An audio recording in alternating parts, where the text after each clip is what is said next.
The glimpse that you think you see ain't nothing that I'll ever be. That's the last I'll ever be.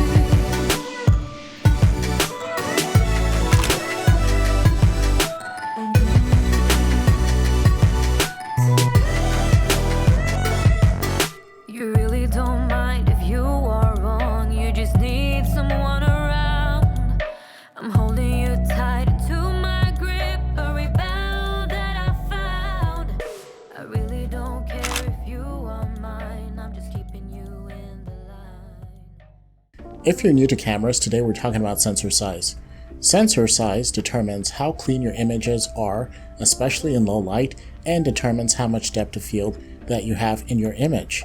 There are three mainstream sensor sizes. There is APS-C, also known as crop sensor, there is full frame, and there is medium format. Full frame is the same size as 35mm film from the past, and it's the standard for most professionals today. APS-C is a crop sensor, which is a smaller sensor size, and it's usually used by beginners as well as pro hobbyists. When it comes to digital medium format, it's not actually the same size as 120 film from the past. Digital medium format is considered anything that is greater than full frame. When it comes to most manufacturers, they make full frame cameras and APS-C cameras. Fujifilm is different.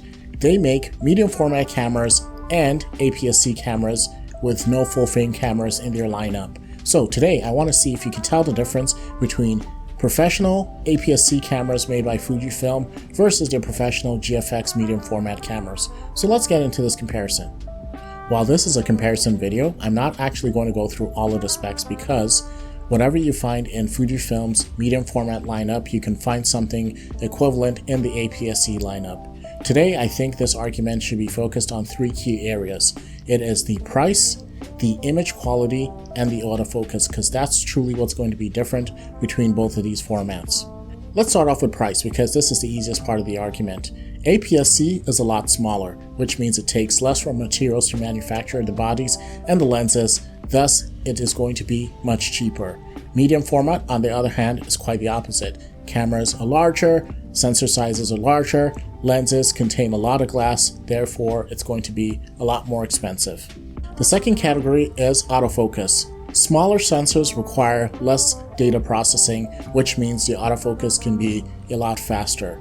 However, I should note that in this comparison, while the X-T3 did acquire focus faster, especially when I was looking at it behind the camera, when I actually reviewed the files after the fact, I actually had more keepers with the GFX system. It doesn't mean the GFX was faster, it just means whatever the focus system is in the GFX, it tended to be more accurate than the one of the X-T3. The last but most important category is image quality. I'm going to make this very simple. You cannot beat physics. Larger sensor means you're going to be able to collect more light, which means less noise, better color fidelity, as well as richer tones.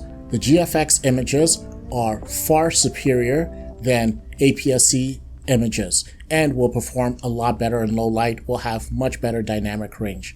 However, does that mean that all professionals should shoot medium format compared to APS-C? The answer is actually no, and here's why. Most of the content that we create today is posted on the internet and viewed on very small displays.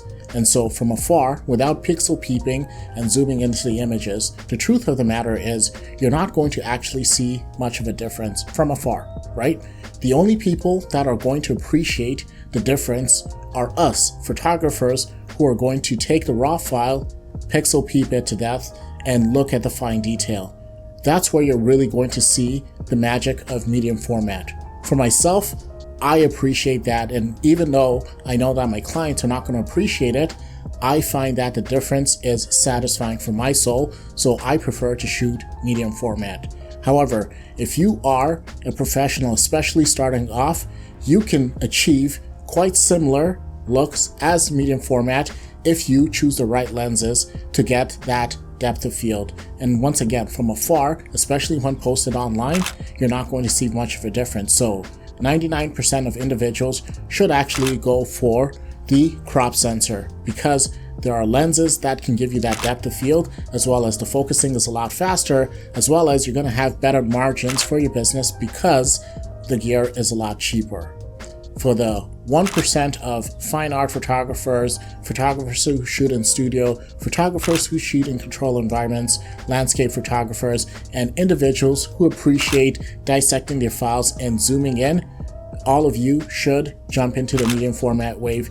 There is a massive difference, and like I said, for myself, I love that bump in image quality and dynamic range and colors. The colors are so much better in medium format compared to APS-C. So for myself, medium format is the way to go. When you take a look at the images shot here, you'll notice that even with the white balance, the GFX images, they were edited with the exact same preset, exact same settings, just copied and pasted on all the images. And you see that with the GFX, the images are closer to true to life colors, whereas the X-T3 images are stylized. When it comes to colors, it's a very subjective topic because at the end of the day, we all shoot raw, and so you can edit your images to look whatever you want them to look like. However, I like when I don't have to do a lot of work out of camera, and the colors that I get from medium format are so true to life, but have an additional richness in them that it's easier to get the look that I'm looking for, right out of camera. So I prefer, once again, to shoot medium format.